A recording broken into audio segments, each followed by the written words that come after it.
कितने अभियुक्त को गिरफ्तार किया गया है? जैसा कि आप अवगत हैं, राज्य स्तर पर जीएसटी चोरी के संबंध में कई मुकदमे पंजीकृत किए गए हैं।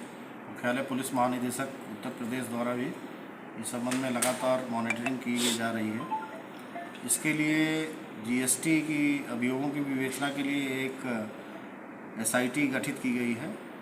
विशेष इन्वेस्टिगेशन टीम का गठन किया गया है। जनपद में 5 अभियोग जीएसटी के पंजीकृत हुए हैं। वरिष्ठ पुलिस अधीक्षक आजमगढ़ महोदय द्वारा इसमें विशेष रुचि लेकर के और मार्गदर्शन प्रदान किया गया है।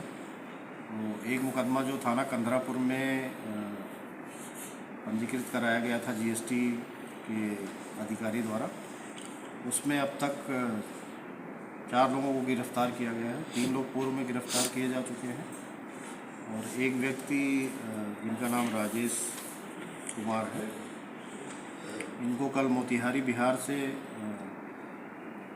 थाना कंधरापुर के उप निरीक्षक श्री रमेश कुमार और साइबर सेल आजमगढ़ के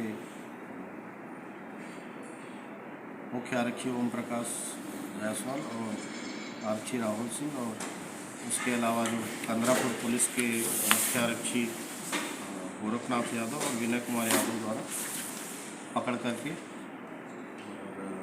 उनको न्यायिक अभिरक्षा में भेजा जा रहा है। सर, लगभग इसमें इनके पास से 2 लाख रुपए कैश बरामद हुए हैं और मोबाइल फ़ोन बरामद हुआ है और अब इनके पास जो खाता बही है वो बरामद हुआ, जिसके संबंध में विवेचना अलग से की जाएगी। इनके द्वारा एक फर्म बना करके आयरन टीन टप्पर को पंजाब की कंपनियों को बेचा जाता था।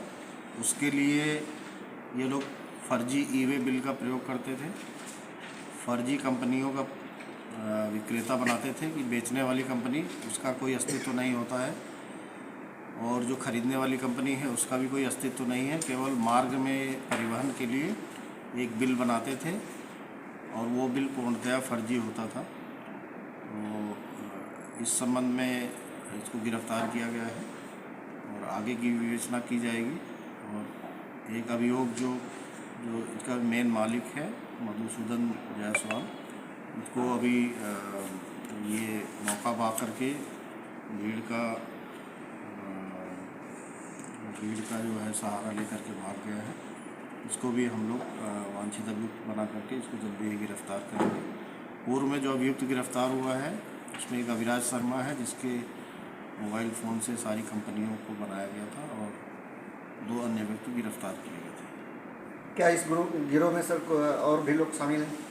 निश्चित रूप से अभी और गिरफ्तारियां बाकी हैं क्योंकि विवेचना चल रही है, तो हम और एक्स्ट्रा बात नहीं बता सकते आपको कि किसको किसको और पकड़ा जाना है, लेकिन हमारे पास सूचना है, हमने डेवलप किया है।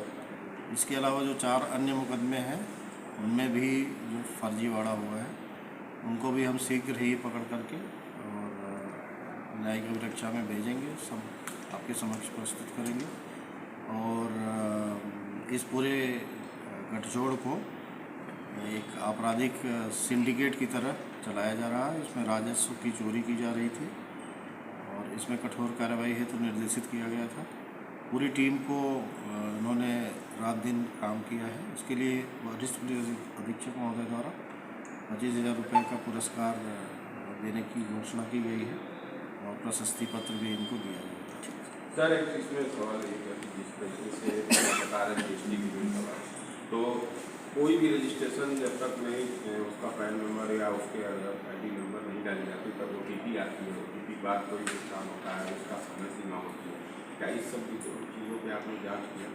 हाँ, ये आप सही बता रहे हैं। इसमें जो मोबाइल नंबर होता है वो सही होता है, OTP भी आता है। वो मोबाइल नंबर हमने पता कर लिया है किससे OTP आया था। और उसमें फर्जीवाड़ा यहाँ होता है ना, जैसे कि आपने दिखा दिया कि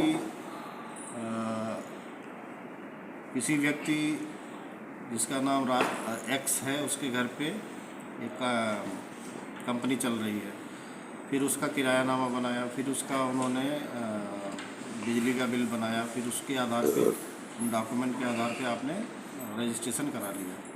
उसका वेरिफिकेशन बाद में होता है और उसी प्रक्रिया का ये लोग लाभ उठाते हुए फर्जी कंपनी बनाते हैं और ये दिखाते हैं कि साहब हमने इतना सामान सप्लाई किया है और इतना टैक्स दे दिया है, फिर उस टैक्स को वापस लेते हैं, अपने अकाउंट में पैसा ले लेते हैं। इससे राजस्व की भारी हानि होती है।